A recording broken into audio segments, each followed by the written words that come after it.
Good morning Telangana. This is Rajesh Sharma. Sir వస్తారా వస్తారా వస్తారా ప్రతిరోజు న్యూస్ పేపర్ తెరవగానే ఫస్ట్ కనిపిస్తుంది ఏదో ఒకటి. ఫోన్ ట్యాపింగ్ అయినా, కాళేశ్వరం వ్యవహారమైనా, లేదా దేనికి సంబంధించి విద్యుత్ ఒప్పందాలైనా మొత్తం మీద కేసీఆర్ చుట్టే తెలంగాణ రాజకీయం తిరుగుతున్నట్టుగా కనిపిస్తుంది. ప్రతిరోజు కేసీఆర్కు సంబంధించిన వార్త. ఈ కేసులో ఇరుక్కుంటారా, ఆ కేసులో ఇరుక్కుంటారా, దీనికి సంబంధించిన వార్తలే మనకు ప్రతిరోజు కనిపిస్తున్నాయి. నేటి వార్తల్లో మనం చూసాం, విద్యుత్ కొనుగోలు ఒప్పందాల్లో జస్టిస్ ఎల్ నరసింహారెడ్డి వివరణ ఇవ్వాల్సిందిగా కేసీఆర్కు నోటీసు జారీ చేశారు. దానికి సంబంధించి నిర్దిష్టంగా ఒక గడువు విధించారు. తాజాగా ఇవాళ దినపత్రికల్లో చూస్తే మనకు దానికి సంబంధించిన వార్తలే కనిపిస్తున్నాయి. ఫోన్ ట్యాపింగ్ నుంచి కాళేశ్వరం దాకా అన్నీ కేసీఆర్ చుట్టే తిరుగుతున్నాయి. మరి కేసీఆర్ విచారణకు హాజరవుతారా, అరెస్ట్ అవుతారా, దీనికి సంబంధించిన ఊహాగానాలు కనిపిస్తున్నాయి. ముందుగా వెలుగు దినపత్రిక చూసే ప్రయత్నం చేద్దాం. మనకు క్లియర్గా కనిపిస్తుంది. సారు చెప్తేనే అన్న శీర్షికతో చూడవచ్చు. క్లియర్ కట్గా ఫోన్ ట్యాపింగ్ మొదలు కాళేశ్వరం విద్యుత్ అక్రమాల దాకా కేసీఆర్ చెప్తేనే చేశామంటున్న ఆఫీసర్లు, విచారణ కమిషన్ల ముందు స్టేట్మెంట్లు, బీఆర్ఎస్ బాస్ చుట్టూ బిగుస్తున్న ఉచ్చు అన్న వివరాలు కనిపిస్తున్నాయి. విద్యుత్ కొనుగోళ్లపై విచారణలో ఏం చెప్పారంటే, ఛత్తీస్గఢ్తో చేసుకున్న పవర్ అగ్రిమెంట్పై జస్టిస్ నరసింహారెడ్డి కమిషన్, మాజీ సీఎండీలు, మాజీ స్పెషల్ సీఎస్ సహా 25 మందికి పైగా ఆఫీసర్లకు నోటీసులు పంపి విచారిస్తున్నది. తాను విద్యుత్ ప్రిన్సిపల్ సెక్రటరీగా ఉన్న సమయంలో ఛత్తీస్గఢ్ పవర్ ఒప్పందానికి నో చెప్పినా సారు ముందుకెళ్లారని కమిషన్ ముందు రిటైర్డ్ ఐఏఎస్ సురేష్ చందా అన్నట్లు తెలిసింది.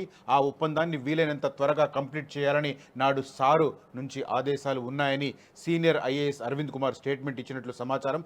ఈ విషయంలో ఇతర ఆఫీసర్లు కూడా సారు ఆదేశాలకు తగ్గట్టుగానే ముందుకు వెళ్లామని కమిషన్ ముందు వెల్లడించినట్లు తెలిసింది అన్న వివరాలు కనిపిస్తున్నాయి. ఓవరాల్గా అధికారులు ఆందోళన కనిపిస్తుంది. అటు కాళేశ్వరం, ఇటు విద్యుత్ కొనుగోళ్లు, ఫోన్ ట్యాపింగ్ విచారణపై ఎదుర్కొంటున్న ఆఫీసర్ల గుండెల్లో రైళ్లు పరిగెడుతున్నాయి. ఇప్పుడు పోస్టులో కంటిన్యూ అయ్యేందుకు తల ఊపినందుకు ఇప్పుడు శిక్ష అనుభవిస్తున్నామని కొందరు అధికారులు బహిరంగంగానే ఆవేదన వ్యక్తం చేస్తున్నారు. కమిషన్ల పూర్తి స్థాయి ఎంక్వైరీ తర్వాత అసలు దోషులు ఎవరన్నది బయటకు రానుంది. దీనికి సంబంధించి ఒకసారి డిస్కస్ చేద్దాం. ఏ కేసు తీసుకున్నా కూడా కేసీఆర్ చుట్టూ తిరుగుతున్న పరిస్థితి. 9.5 సంవత్సరాలలో తాను చెప్పినట్లుగా చేసినందుకు ఇవాళ మేము ఇబ్బంది పడుతున్నామని చాలామంది అధికారులు మదన పడుతున్నారు అన్న అభిప్రాయం మనకు ఈ వార్త సారాంశంలో కనిపిస్తున్నది ఓవరాల్గా చూస్తూ ఉంటే. ఇక నిన్న ఆంధ్రప్రదేశ్లో కొత్త ప్రభుత్వం కొలువు తీరింది. దానికి సంబంధించి తెలంగాణ ఎడిషన్లలో కూడా ఆల్మోస్ట్ అన్ని ఎడిషన్లలో బ్యానర్ ఐటమ్గా అది కనిపిస్తుంది. చంద్రబాబు 4వసారి ఆంధ్రప్రదేశ్ ముఖ్యమంత్రిగా పదవి బాధ్యతలు చేపట్టారు. దానికి సంబంధించిన వార్త కనిపిస్తుంది. 25 మందితో ఏపీ కేబినెట్, సీఎంగా చంద్రబాబు, మంత్రిగా పవన్ ప్రమాణం. హాజరైన మోదీ, అమిత్ షా, నడ్డా. మినిస్టర్ బెర్తుల్లో టీడీపీకి 20, జనసేనకు 3, బీజేపీకి 1, 13 మంది OC, 7 BC, 2 SC, ST, minority నుంచి ఒక్కొక్కరికి ఛాన్స్. తిరుమలకు చంద్రబాబు నేడు బాధ్యతలు అంటూ వార్త కనిపిస్తుంది. ఇవాళ చంద్రబాబు తిరుమల నుంచి తిరిగి వచ్చిన తర్వాత సాయంత్రం 4:40 ఆయన ఆఫీస్లో ఎస్యూమ్ చేయబోతున్నారు. ఆ తర్వాత 5 కీలకమైన ఫైళ్లపైన చంద్రబాబు సంతకం చేస్తారని ప్రచారం జరుగుతుంది. అందులో అత్యంత ముఖ్యమైనది కనిపిస్తుంది. జగన్ అత్యంత వివాదాస్పదంగా తీసుకొచ్చిన ఒక యాక్ట్ ఉంది, ల్యాండ్ టైటిలింగ్ యాక్ట్. దానికి సంబంధించి దాన్ని రద్దు చేస్తూ చంద్రబాబు నిర్ణయం తీసుకోబోతున్నారు ఇవాళ. దానికి సంబంధించిన వార్తలు కూడా మనం చూడవచ్చు. అదే రకంగా కాళేశ్వరం డిజైన్లు మార్చింది ఎవరు అంటూ జస్టిస్ ఘోష్ విచారణ సందర్భంగా జరిగిన పరిణామాలకు సంబంధించిన వార్తను చూడవచ్చు. పనులు అంచనాలు ఎందుకు పెరిగినాయి, కాంట్రాక్టర్లపై కమిషన్ చైర్మన్ పిసి ఘోష్ ప్రశ్నల వర్షం, రిజర్వాయర్ల పనులు ఆగమాగం ఎందుకు చేసిండ్రు, డిఫెక్ట్ లయబిలిటీ పీరియడ్లో బ్యారేజీలు మెయింటెనెన్స్ ఎందుకు చేపట్టలే, విచారణకు హాజరైన ఎల్ఎన్టీ, నవయుగ, అఫ్ఘాన్స్ ప్రతినిధులు నాటి ప్రభుత్వం తొందర పెట్టడం వల్లే ఫాస్ట్గా చేయాల్సి వచ్చిందని రిప్లై, ఈ నెలాఖరు కల్లా పూర్తి వివరాలు ఇవ్వాలని ఘోష్ ఆదేశాలు అన్న వివరాలు కనిపిస్తున్నాయి. అదే రకంగా తెలంగాణకు సంబంధించిన టెట్ రిజల్ట్స్ నిన్న వెలువడ్డాయి. దానికి సంబంధించిన వార్త కూడా కనిపిస్తుంది. టెట్లో డబుల్ పాస్, రెండింతలు పెరిగిన పాస్ పర్సంటేజ్ అంటూ రేవంత్ రెడ్డి రిలీజ్ చేసిన వివరాలు కనిపిస్తున్నాయి. అదే రకంగా నిన్న స్కూల్స్ రీఓపెన్ అయ్యాయి. దానికి సంబంధించి ఫస్ట్ డేనే, అంటే ఇంతవరకు గత కొన్ని సంవత్సరాలుగా మనం ఈ పరిణామం చూడలేదు. స్కూళ్ళు తెరిచిన రోజే పుస్తకాలు, అదే రకంగా యూనిఫామ్స్ విద్యార్థులకు అందడం లేదు. కానీ నిన్న చారిత్రాత్మకంగా ఆ ఘటన జరిగిన పరిస్థితి. ఫస్ట్ రోజే books, uniforms government school students అందజేసిన ప్రభుత్వం. 11,65,995 మంది విద్యార్థుల కోసం అందుబాటులో నోట్బుక్స్. రాష్ట్ర వ్యాప్తంగా తెరుచుకున్న బడులు అన్న వివరాలు కనిపిస్తున్నాయి. అదే రకంగా మాజీ మంత్రి మల్లారెడ్డికి సంబంధించిన వివాదాలు రోజుకొకటి వెలుగు చూస్తున్న పరిస్థితి. అందులో భాగంగా వెలుగులో ఒక వార్త కనిపిస్తుంది. సర్కార్ భూమి మల్లారెడ్డి కబ్జా అన్న శీర్షికతో 33 గంటలు ఆక్రమించుకున్నారని రెవెన్యూ శాఖ నిర్ధారణ, హైకోర్టుకు నివేదిక అందజేత, ప్రభుత్వ భూమికి రక్షణ కల్పించాలని పోలీసులకు సూచన అన్న వివరాలు కనిపిస్తున్నాయి. అదే రకంగా హైదరాబాద్లో ఒక వింత మోసాలు కూడా కొనసాగుతున్నాయి. అందమైన అమ్మాయిలతో యువకులకు వల వేస్తున్న ఒక కేసుకు సంబంధించిన వివరాలు కూడా మనం ఇక్కడ చూడవచ్చు. అందమైన అమ్మాయిలతో యువకులకు వల, డేటింగ్ యాప్లు వేదికగా మోసం, పబ్లకు పిలిపించి అధిక బిల్లులతో దోపిడీ, దాదాపు 60 మంది నుంచి 25 లక్షల రూపాయల వసూలు, ఢిల్లీకి చెందిన 6 సభ్యుల ముఠా అరెస్ట్. హైదరాబాద్లో మోష్ పబ్ నిర్వాహకులు 3 కూడా ఢిల్లీ, బెంగళూరులోనూ ఇదే తరహా మోసాలు ఉన్న వివరాలు కనిపిస్తున్నాయి. అదే రకంగా నిన్న గల్ఫ్ కంట్రీ కువైట్లో ఒక ఘోరం జరిగింది. ఒక అగ్ని ప్రమాదంలో ఇండియాకు సంబంధించి భారతీయులు 49 మంది సజీవ దహనమైన పరిస్థితి. దానికి సంబంధించిన వార్త కనిపిస్తుంది. కువైట్లో ఘోరం, బిల్డింగులో మంటలు, 49 మంది సజీవ దహనం, మరో 50 మందికి గాయాలు. మృతుల్లో భారతీయులే ఎక్కువ మంది. ప్రధాని దిగ్భ్రాంతి, బాధితులకు పూర్తి సహకారం అందిస్తామని వెల్లడి అంటూ కొత్తగా పదవి బాధ్యతలు చేపట్టిన విదేశాంగ సహాయ మంత్రిని వెంటనే అక్కడికి వెళ్లాలని చెప్పి కూడా మోదీ ఆదేశించినట్టుగా తెలుస్తుంది. దానికి సంబంధించిన వార్త కనిపిస్తుంది. ఇక ఈనాడు దినపత్రిక విషయానికి వస్తే నవ్యాంధ్రపై అభివృద్ధి సంతకం అంటూ నిన్న చంద్రబాబు ప్రమాణ స్వీకారానికి సంబంధించి హైదరాబాద్ ఎడిషన్లో కూడా ప్రధానమైన వార్త కనిపిస్తుంది. 4వసారి ఆంధ్రప్రదేశ్ ముఖ్యమంత్రిగా చంద్రబాబు, కోట్ల మంది ఆకాంక్షలు ఫలించిన వేళ అంగరంగ వైభవంగా ప్రమాణ స్వీకారోత్సవం. పవన్ కళ్యాణ్, లోకేష్ సహా 24 మంది మంత్రులతో కొలువుదీరిన కొత్త ప్రభుత్వం. ప్రధాని మోదీ, అమిత్ షాతో పాటు ఎన్డీఏ కీలక నేతలు హాజరు. ప్రముఖుల రాకతో కలకలాడిన వేడుక. తెదేపా, జనసేన, భాజపా శ్రేణుల్లో తొలికిసలాడిన ఉత్సాహం అన్న వివరాలు కనిపిస్తున్నాయి. ఓవరాల్గా చాలా ప్రమాణ స్వీకారాలు చూస్తాం, కానీ నిన్నటి ప్రమాణ స్వీకారం కొద్దిగా డిఫరెంట్గా కనిపిస్తుంది. అంటే రొటీన్గా గవర్నర్ రావడం, ముఖ్యమంత్రి క్యాండిడేట్ రావడం, ప్రమాణ స్వీకారం జాతీయ గీత కావడం, ఆ తర్వాత ప్రమాణ స్వీకారం చేయడం, ఆ తర్వాత మంత్రులు, ఆ తర్వాత మళ్ళీ ఎండింగ్లో నేషనల్ అంతం. ఇట్లా రొటీన్గా జరిగే ప్రమాణ స్వీకారం కాకుండా నిన్న కొంత భావోద్వేగాలు, ఒకవైపు నందమూరి ఫ్యామిలీ, ఒకవైపు నారా ఫ్యామిలీ, ఇంకొక వైపు మెగా కొనిదల ఫ్యామిలీ, ఇట్లా ఒక భావోద్వేగాల మధ్య వీటన్నింటికి తోడు ప్రధానమంత్రి ఆ సమక్షంలో పాల్గొనడం, మొత్తం మీద ఒక భావోద్వేగ భరితమైన ప్రమాణ స్వీకారోత్సవాన్ని నిన్న చూసిన పరిస్థితి. దానికి సంబంధించిన వార్తలు కనిపిస్తున్నాయి ఇవాళ దినపత్రికల్లో. ఇక కాళేశ్వరం విచారణకు సంబంధించి కూడా ఈనాడు దినపత్రిక ప్రధాన శీర్షిక ప్రచురించింది.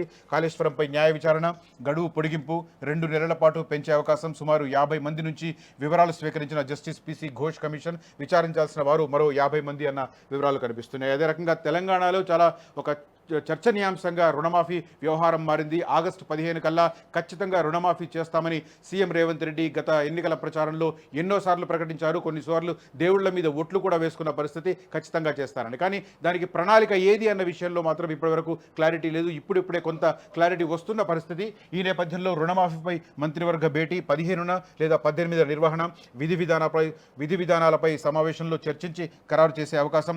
సీఎం రేవంత్ రెడ్డి ఆదేశాల మేరకు కార్యాచరణపై అధికారుల కసరత్తు అన్న వివరాలు కనిపిస్తున్నాయి. అదే రకంగా గ్రూప్ 1 మెయిన్స్కి సంబంధించిన షెడ్యూల్ కూడా విడుదలైంది.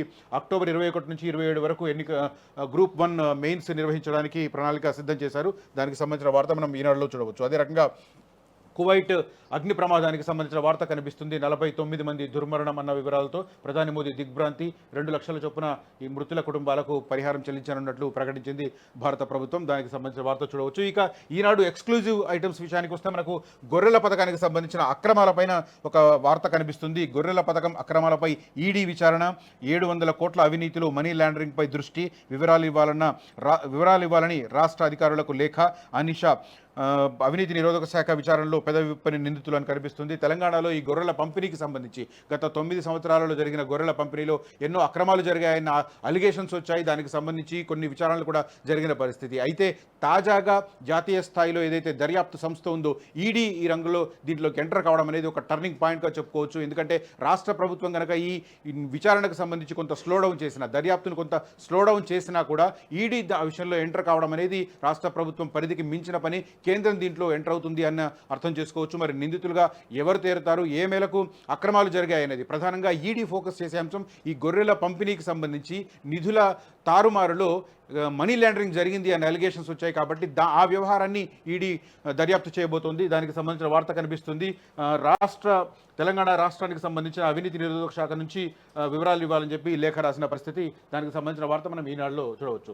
ఇక ఆంధ్రజ్యోతి విషయానికి వస్తే నవ్యాంధ్రలో నవశకం అని చంద్రబాబు ప్రమాణ స్వీకారోత్సవానికి సంబంధించిన వార్తనే కనిపిస్తుంది. అంగరంగ వైభవంగా కొలువుతీరిన కూటమి. ఏపీ ముఖ్యమంత్రిగా చంద్రబాబు ప్రమాణ స్వీకారం, మంత్రిగా జనసేన అధిపతి పవన్ కళ్యాణ్ ప్రమాణం, లోకేష్, అచ్చెన్నాయుడు అచ్చెన్నాయుడు సహా 24 మంది మంత్రులు. వేదికపై ప్రధాని మోదీ, హోంమంత్రి అమిత్ షా, చంద్రబాబు, పవన్కు మోదీ ప్రత్యేక అభినందనలు. ప్రత్యేక ఆకర్షణగా నిలిచిన చిరంజీవి, రజనీకాంత్, బాలయ్య, భారీగా తరలివచ్చిన ప్రజలు, అభిమానులు.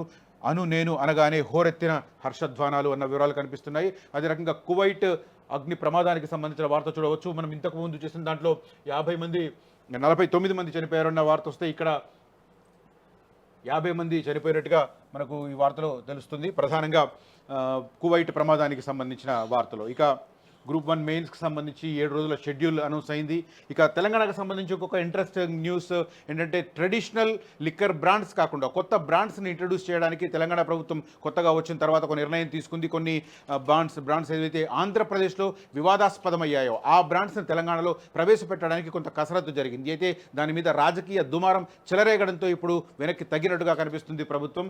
కొత్త బ్రాండ్లకు బ్రేక్ అన్న శీర్షికతో చూడవచ్చు. 5 కంపెనీలకు అనుమతుల నిలిపివేత, సీఎం రేవంత్ నిర్ణయం, త్వరలో కొత్త మద్యం విధానంపై కీలక భేటీ అన్న వివరాలు కనిపిస్తున్నాయి. ఇది ఒక కాంట్రవర్షియల్ ఇష్యూగా మనం భావించవచ్చు. ఇక